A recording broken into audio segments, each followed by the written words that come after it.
Hello guys, ako nga pala si Grace, Hap Bicolana, Hap Kapampangan, and our video for today ay ang aming Thailand tour noong August lang this 2023. So after nga namin sa immigration, ang bilis-bilis lang namin actually makalabas. So pumunta kami dyan sa kuhanan ng taxi para kumuha ng lane number para dun sa taxi driver na maghahatid sa amin sa hotel. So ayan, pipindot-pindot ka lang dyan.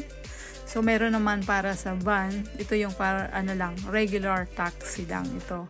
So meron chaos dyan para dun sa kung marami kayo yung van. Yan. So yan yung aming number at yun ang aming driver for tonight. So actually this is around 9 o'clock. So ang bilis lang namin nakarating dyan sa Hotel Once Bangkok.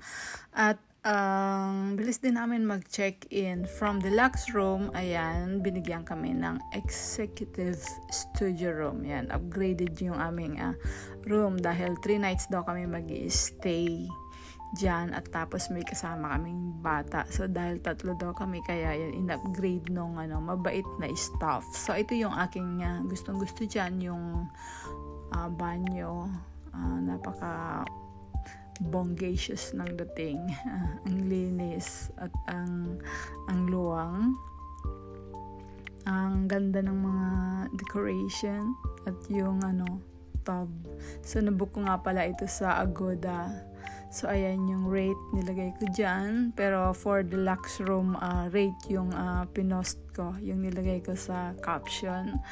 So ang maganda dito sa is yung area niya, malapit lang din siya dito sa Asiatique. Siya yung night market, maraming shops, maraming food, yung pagpipilian, at tapos ang mura lang ng mga pagkain diyan. This is around I think magto 10 PM na diyan, pero meron pang mga bukas na shops. Pero yung iba medyo sarado na din. Hanggang 12 o'clock lang ata yan eh. So ayan yung aming paboritong fish, sweet and sour. Yan yung in-order namin dyan. At meron kaming pineapple fried rice. Ito yung masarap din, yung crab omelette. Yung buong crab niya is may skin siya, parang binalatan, tinanggal lang yung shell, pero yan may skin pa siya, tapos medyo crispy yung kanyang dating. Ang sarap, yummy talaga. So yung ticket nga pala namin guys, na book ko siya nung March pa. So siya, promo ticket lang siya from Clark to Bangkok. Ang ticket ay nakuha ko lang ng 5,000 something. So kaming 3 dyan, ang binayaran ko is around 17,000.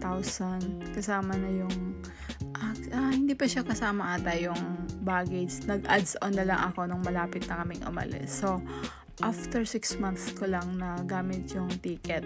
So yan, napaka-advance ng booking na ginawa ko. So ayan, yung sa Asiatique naman, pangalawang beses ko na pumunta dyan.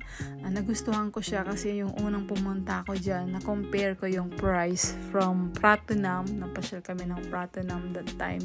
Noong December 2022, nandyan lang din ako sa Bangkok. And then, stay kami ng 1 night sa Pattaya noon. So ito nga, nagustuhan ko kasi parang mas mura siya ng konti. Yung mga souvenirs na binibenta dyan compare sa nabili namin dun sa Pratunam. So kaya nagustuhan ko na bumalik ulit dyan. At kaya yung hotel naman na kinuha ko, yung location, ito talaga yung pinili ko dahil malapit nga dyan sa Asiatique. Maganda dyan kasi ang daming mga pagpipilian, kainan, tapos ayan may Ferris wheel, tapos ayan yung view naman, yung river view. Actually meron ding dyan yung dinner sa sa boat, yung river cruise, kaya lang actually tapos na ata nung dumating kami dyan kasi ito yung past 10 PM na dyan. So ayan, ang ganda nitong water fountain. So pagkatapos nga pala namin dyan, bumalik kami ng hotel. Ayan, dumaan muna kami sa 7-Eleven. Yan, ang daming mga mango green mango. Ayan, pinipili ko kung alin yung kukunin ko dyan. Siyempre, kinuha ko yung meron ng bagoong, di ba? Masarap. So, actually, paborito namin yung pumupunta ng anak ko sa mga 7-Eleven, especially sa Japan. Kasi ang sarap ng food nila. So, affordable pa kaysa sa mga restaurants. So, ayan, yung hotel once, yung yung lobby, tapos yung stop na mababait. Ayan. So, ayan. Gusto ko tong hotel na to kasi medyo mura lang talaga siya compare sa iba. Tapos, ang ganda pa ng room. Napaka, yung maluwang ba siya. So, ayan, yung lobby nila. Tapos, ang babait ng staff. So, ayan, meron pa silang free bottled water. Meron din mga tea and coffee. Ayan, meron kitchenette. Pero hindi naman namin nagamit yung kitchenette dyan. So, meron akong nabili dyan sa 7-Eleven. So, ayan yung green mango with bagoong. At syempre, yung collagen drink. Ayan, yan.